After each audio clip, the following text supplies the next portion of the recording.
નમસ્કાર,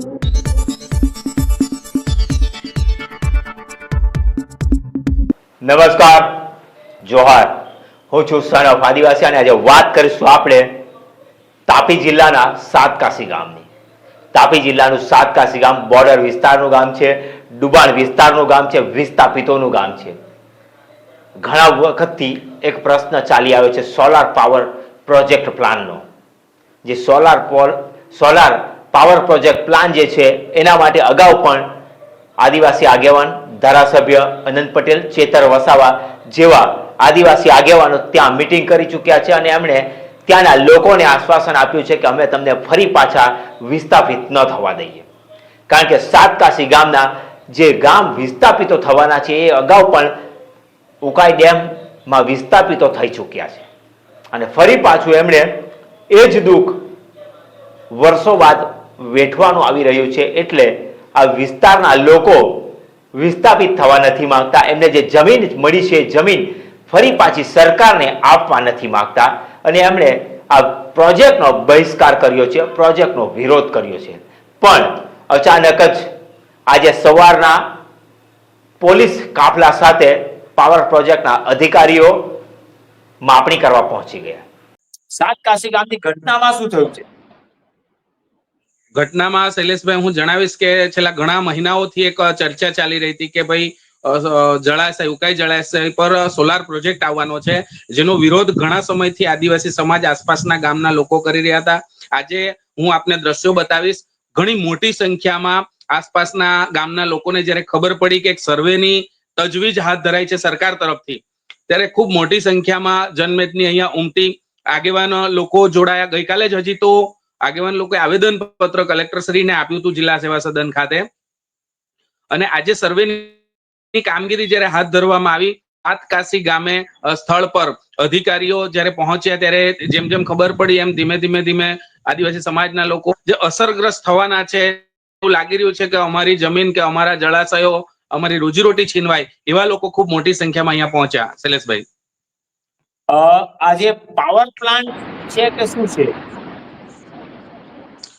આ solar project છે જેના દ્વારા વીજળી ઉત્પન્ન કરીને જે તે એકમોને આપવાની વાત, હજી તો વાતો જ છે, આખો પ્રોજેક્ટ હજી કોઈના સમજમાં આવ્યો નથી. આ આંદોલન મારા ખ્યાલ પ્રમાણે 2 થી 3 મહિના અગાઉ પણ થઈ ચૂક્યું હતું. ત્યાં મોટી મીટિંગ થઈ હતી, ચેતર વસાવા આવ્યા હતા, અનંત પટેલ આવ્યા હતા, બધા રાજકીય વ્યક્તિને આપણે ચીમકી પણ ઉચ્ચારી હતી કે આદિવાસી સમાજની જે એક કહીએ ગ્રામ સભા છે, ગ્રામ સભામાં નિર્ણય લેવાશે ત્યારબાદ જ અહીંયા કોઈ પણ પ્રોજેક્ટ કરવામાં આવશે. અને જ્યાં સુધી હું જાણું છું ત્યાં સુધીમાં આ વિસ્તારના લોકોની જે જમીન છે એ અગાઉ પણ ડેમના ડુબાણમાં ગઈ છે અને આ વિસ્થાપિત વિસ્તારના લોકો જ છે, એટલે એક વખત વિસ્થાપિત થઈ ચૂક્યા છે.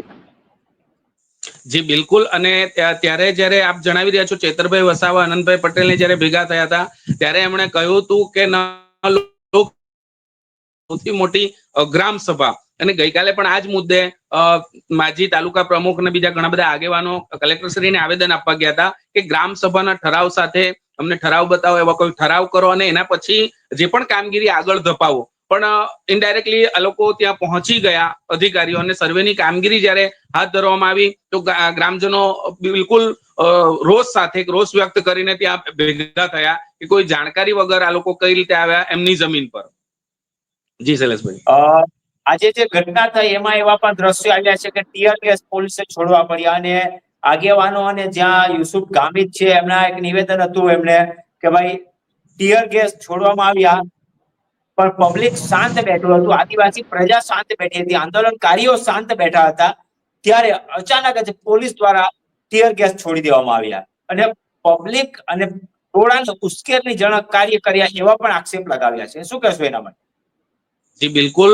તાપી જિલ્લામાં જેટલા પણ આંદોલનો ભૂતકાળમાં થયા છે, એક શાંતિપૂર્ણ રીતે જેટલા પણ મોટા મોટા આંદોલનો કહી શકાય, હોસ્પિટલના હોય કે બીજા અન્ય આંદોલન ખૂબ શાંતિમય રીતે જ થયા છે અને ખૂબ શાંતિપ્રિય જનતા આદિવાસી સમાજ હોય છે. કોઈ દિવસ સામેથી કોઈ ઉશ્કેરણી થાય કે એવું થાય, ગાંધી ચિંધ્યા માર્ગે જ આખો આજનું પણ કાર્યક્રમ ચાલી રહ્યો હતો આગેવાની જે પણ આગેવાનોની આગેવાની હેઠળ.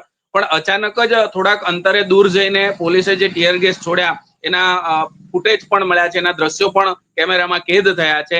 અને એ હેપતાઈ ગયા કે ભાઈ અચાનક કેમ આ રીતે ટીયર ગેસ છોડવાની ફરજ પડી પોલીસ દ્વારા. અને એવા ટીયર ગેસ ટીયર ગેસમાં પછીથી જાણવા મળ્યું છે કે જે ટીયર ગેસ છોડવામાં આવ્યા હતા એના સેલ ઓલરેડી એક્સપાયર થઈ ચૂક્યા હતા. માર્ચ મહિનાના એ ટીયર ગેસ એક ઓગસ્ટ મહિનામાં છોડવું એના માટે પણ ઘણી બધી ચર્ચાનો વિષય આજના દિવસે શૈલેષભાઈ બન્યો છે. ટીયર ગેસમાં કોઈકને જાનહાનિ, કોઈકને કઈક થયું, કોઈને હોસ્પિટલ ભેગા કરવા પડે એવી કોઈ ઘટના થઈ ખરી?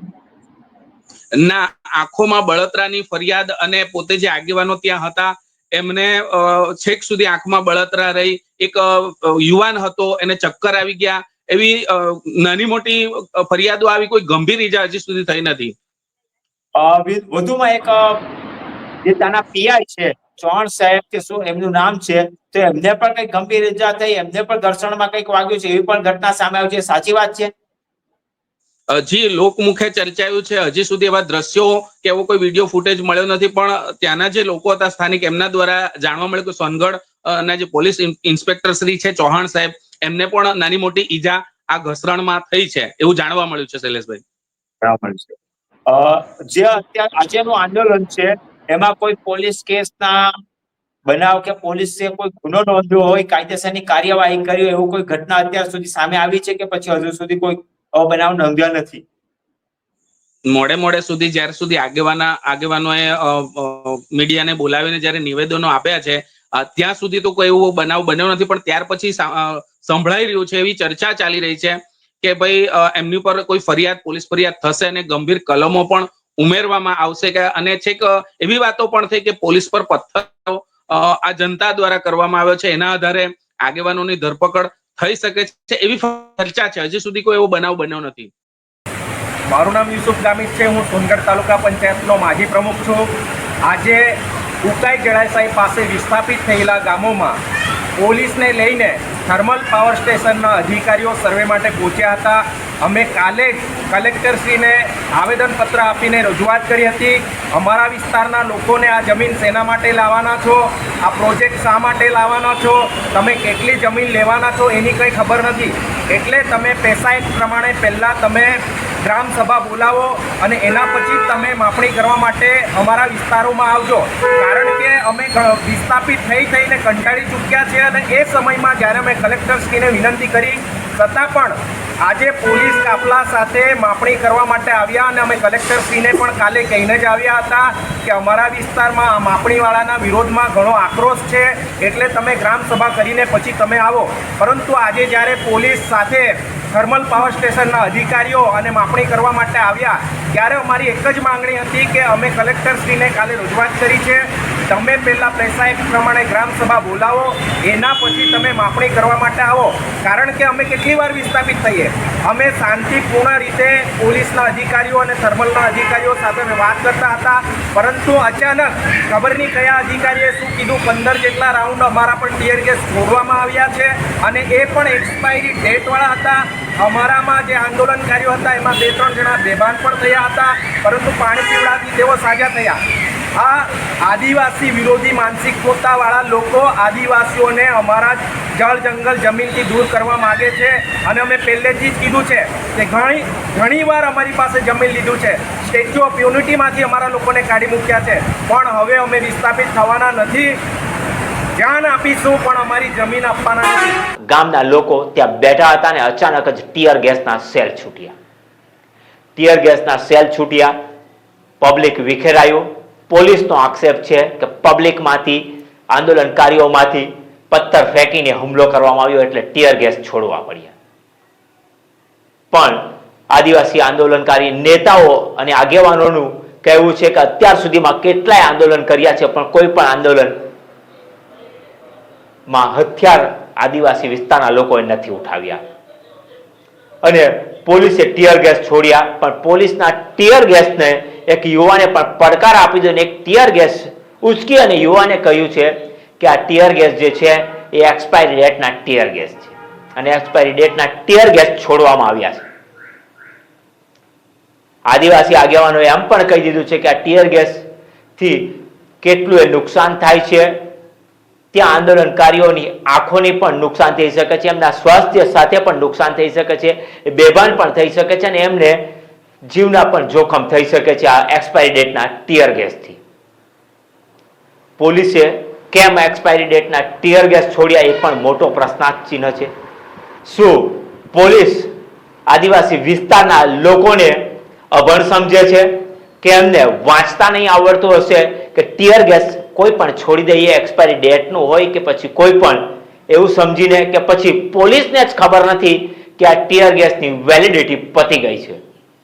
પણ ટીયર ગેસના 12 જેટલા સેલ છોડાયા, પબ્લિકને વેરવિખેર કરવામાં આવ્યો.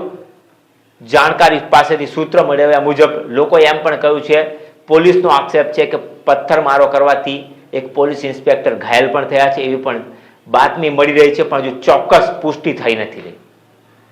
પણ જે રીતની આજની ઘટના થઈ છે એ ઘટના જોઈને એવું લાગે છે કે આદિવાસીઓને, જેટલા પણ આદિવાસીઓનો વિસ્તાર છે, પછી ધરમપુર હોય, બનાસકાંઠા હોય, દાહોદ હોય, ડાંગ હોય કે પછી કોઈ પણ જગ્યાએ આદિવાસીઓની વિસ્તારની જમીન સરકાર લેવા માંગે છે અને માંગે છે, કારણ કે મહાવિનાશકારી પ્રોજેક્ટ આદિવાસી વિસ્તારોમાં જ મૂકે છે અને આદિવાસી વિસ્તારના લોકોને વિસ્થાપિત કરી મજૂર બનાવી દેવાના કાવતરા વર્ષોથી ચાલતા આવ્યા છે અને હજુ પણ ચાલતા જ આવી રહ્યા છે.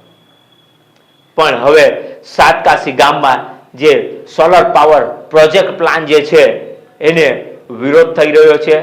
આગામી સમયમાં જોવાનું રહેશે કે આ વિરોધ થકી આ પ્રોજેક્ટ પણ કેન્સલ થશે કે પછી હજુ આદિવાસીઓએ વિરોધનો વંટોળ ઝેલવો પડશે.